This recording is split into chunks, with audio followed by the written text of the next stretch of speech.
శ్రీ రామోజీరావు గారు దైవ సన్నిధిలోకి వెళ్ళిన సందర్భంగా వారు నిజంగానే ఒక మాటని మాత్రం మనం గుర్తు చేసుకోవాలి. అంతటి మహానుభావుడు ఈ దరిద్రపు చెత్త రాజకీయాల వల్ల చివరికి మన క్షోభ అనుభవించి వెళ్ళారు. అది భగవంతుడు చూసుకుంటాడు. డెఫినెట్ చూసుకున్నాడు, భగవంతుడు చూసుకున్నాడు. కానీ ఆయన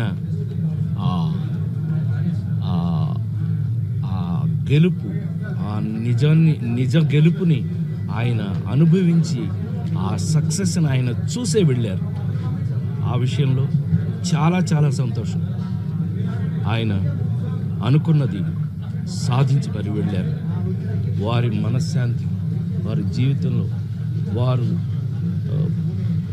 ప్రపంచం బతికున్నంత వరకు కొంతమంది బ్రతుకుంటారు. అందులో శ్రీ రామోజీరావు గారు ఒకరు. అది ఒక చరిత్ర.